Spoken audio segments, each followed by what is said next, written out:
Continuando con esta serie de grabaciones sobre auscultación cardíaca, auspiciada por Merck, Sharp y Dohme, ofrecemos a ustedes los hallazgos auscultatorios de la insuficiencia mitral.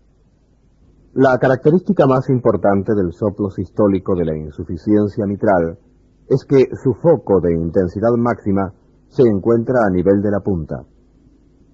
Es claro que sea sistólico, ya que la sangre regurgita hacia la aurícula izquierda durante la contracción ventricular. Cuando este soplo es débil o moderadamente intenso, es de tono alto y de carácter soplante. Véase la figura 1 en el folleto adjunto.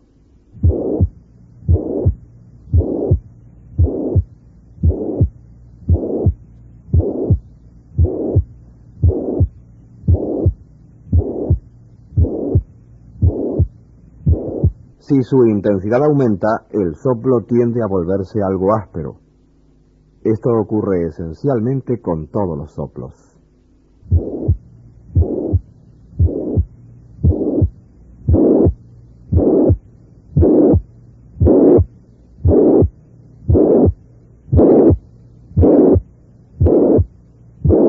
Si un soplo sistólico tiene intensidad máxima a nivel de la punta y es de timbre soplante y tono alto, puede considerarse que corresponde a una insuficiencia mitral, a pesar de que el soplo sea débil y no exista ninguna otra evidencia de insuficiencia mitral. Durante una época se hizo mucho énfasis sobre el hecho de que el soplo de la insuficiencia mitral tenía que ser holosistólico, es decir, abarcar toda la sístole, empezando con el primer ruido y terminando con el segundo ruido o, incluso, penetrar algo dentro de este segundo ruido. Esto casi siempre es cierto respecto a soplos intensos por insuficiencia mitral. Sin embargo, cuando un soplo no es intenso, a menudo es difícil decidir si es o no holosistólico.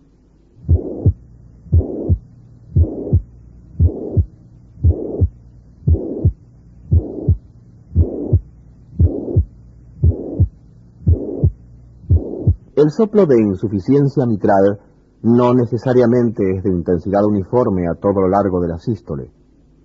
El soplo puede ser decreciente, esto es, comenzar en forma intensa con el primer ruido y extinguirse gradualmente. Puede persistir hasta el segundo ruido, pero es difícil con el oído y a menudo incluso con ayuda del fonocardiograma precisar si el soplo realmente se extiende hasta el segundo ruido. No necesita llegar hasta el segundo ruido para constituir un soplo de insuficiencia mitral. Vea si le es posible juzgar en la siguiente demostración si el soplo se extiende hasta el segundo ruido.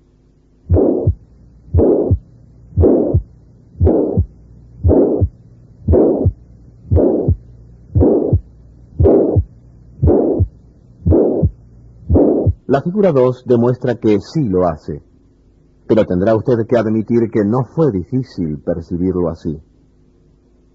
El soplo puede ser creciente, es decir, iniciarse en forma débil y aumentar de intensidad hasta el segundo ruido. Figura 3.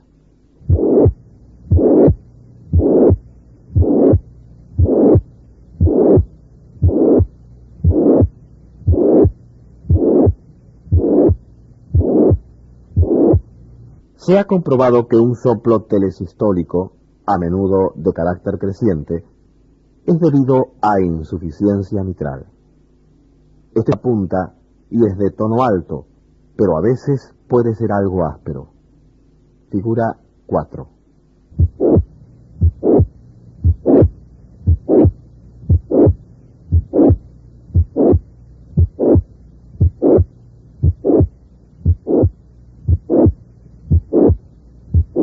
Este soplo se ausculta con cierta frecuencia en infartos miocárdicos inferiores y puede correlacionarse a padecimientos de los músculos papilares posteriores.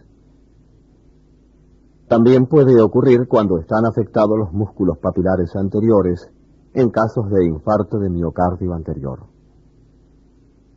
A veces el soplo se inicia con un chasquido mesosistólico y la evidencia reciente indicaría que también este chasquido puede ser producido tanto por la válvula mitral como por las cuerdas tendinosas. Figura 5.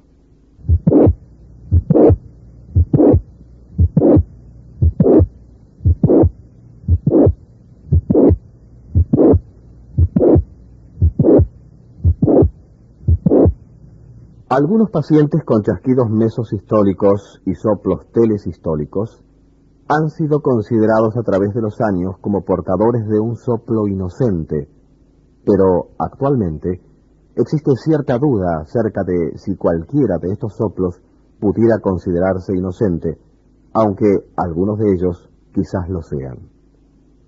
Observe que las características comunes de todos estos soplos consisten en que son sistólicos, de intensidad máxima a nivel de la punta, siendo de tono alto y soplantes.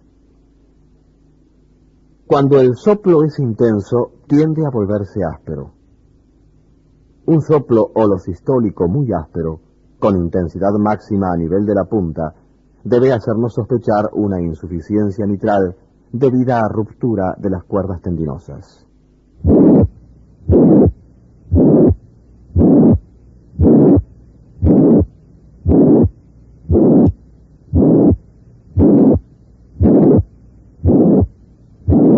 Los soplos débiles y de intensidad moderada de la insuficiencia mitral, y aún los soplos intensos, se propagan mal hacia la base.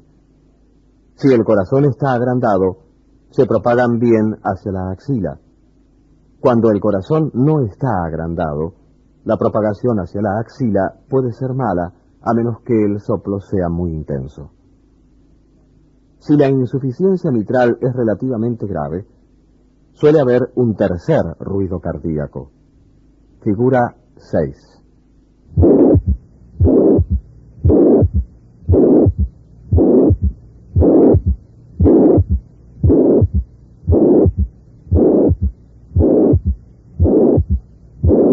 A veces puede auscultarse un retumbo mesodiastólico corto que comienza con el tercer ruido cardíaco sin que exista estenosis mitral alguna.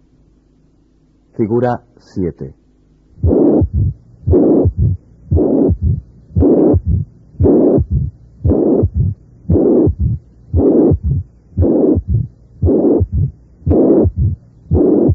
Fraccionaré a este en sus componentes.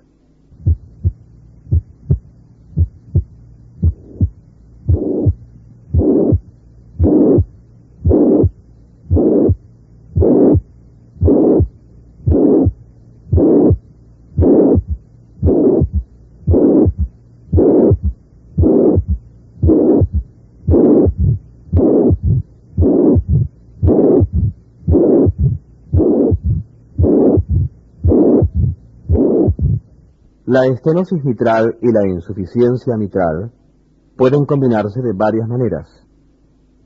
Los pacientes con estenosis mitral muy estrecha a menudo tienen un grado ligero de insuficiencia mitral. Muestran todos los signos usuales de la estenosis mitral más un soplo sistólico típico. Este puede ser difícil de auscultar debido a la coexistencia de tantos ruidos a nivel de la punta, ya que la sístole es más corta que lo habitual. Figura 8.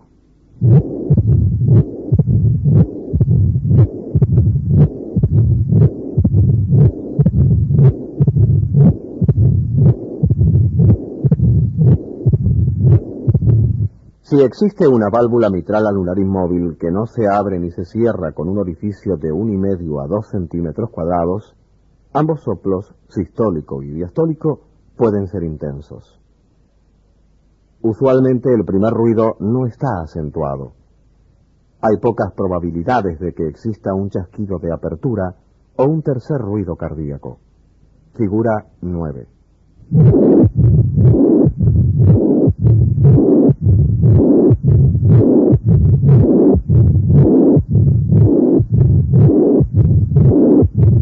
Reconstruiré para ustedes este complejo auscultatorio. Primero el soplo sistólico y después los soplos diastólicos.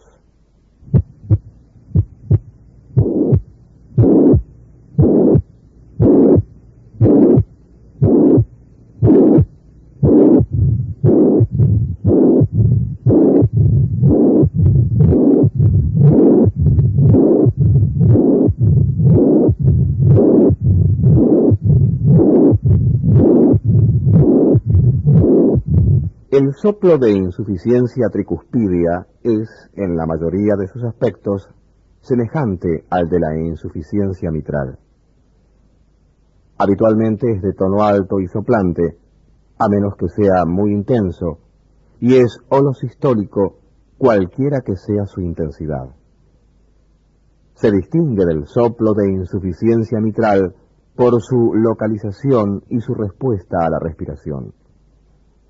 Su punto de intensidad máxima se halla a la izquierda del extremo inferior del esternón y varía de intensidad con la respiración, siendo más intenso durante la inspiración.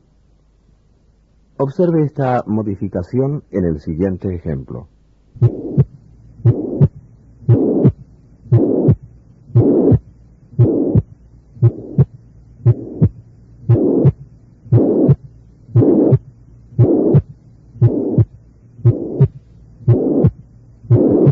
Los llamados soplos sistólicos inocentes. Existen dos soplos sistólicos inocentes importantes. El soplo sistólico inocente, cuya intensidad máxima se encuentra en la región mesocárdica, a lo largo del borde izquierdo del esternón, y el soplo sistólico inocente, que tiene su intensidad máxima en el segundo espacio intercostal izquierdo o foco pulmonar. He clasificado a estos soplos de acuerdo con su sitio de máxima intensidad, debido a que este es un factor importante para hacer el diagnóstico de dichos soplos. El soplo sistólico inocente difiere en muchas de sus características de los soplos orgánicos con los cuales puede ser confundido, y si se toman en consideración estos caracteres, habitualmente el diagnóstico no es difícil. Primero, a diferencia del soplo de insuficiencia mitral, el soplo sistólico inocente no tiene su intensidad máxima a nivel de la punta. Su área de máxima intensidad se halla entre la punta y el esternón o a lo largo del borde esternal izquierdo. Segundo, no ocupa toda la sístole, sino que se extiende solamente hasta la mitad de esta, pudiendo abarcar la mesosístole. Figura 10.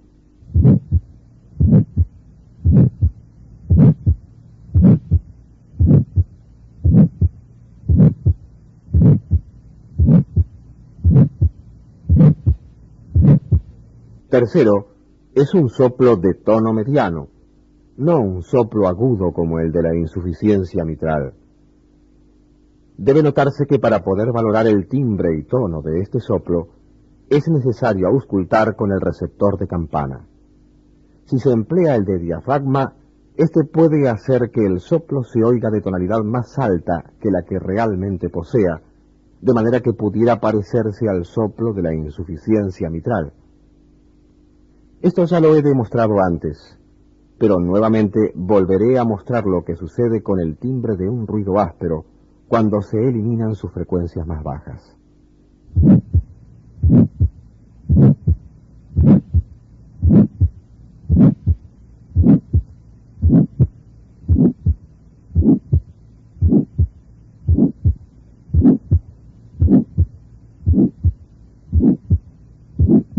Muchos de estos soplos inocentes tienen un timbre vibratorio muy característico. Repito, el soplo deberá ser auscultado con el receptor de campana.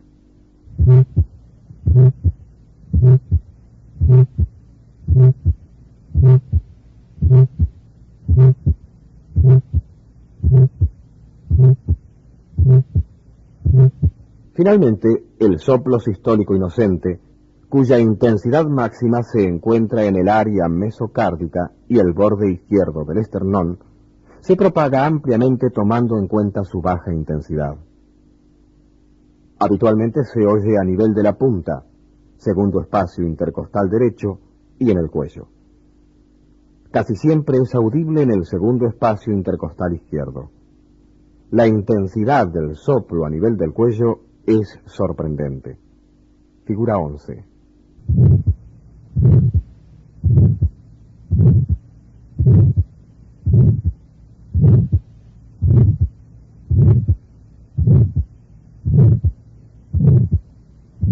Entonces, si se toman en consideración estos 4 puntos, el área de intensidad máxima, la duración, el timbre y tono y su propagación, el diagnóstico del soplo sistólico inocente no deberá revestir dificultades.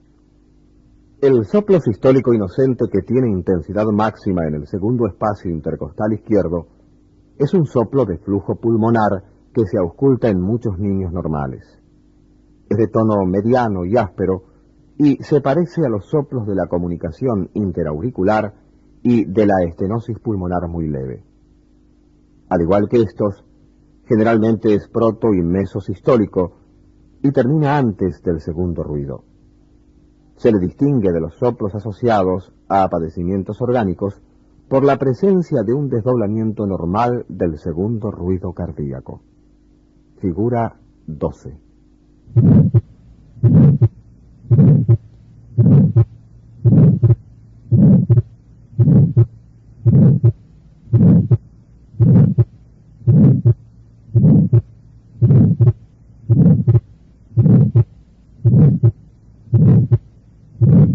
Así concluye el capítulo 2 del segundo volumen de la serie sobre auscultación cardíaca, especialmente preparada para usted por Merck, Sharp y Dom. En el próximo nos ocuparemos de los ruidos cardíacos anormales y accesorios y haremos la primera sesión de revisión. Doctor, para obtener información para prescribir Aldomet, consulte al departamento médico de Merck, Sharp y Dom.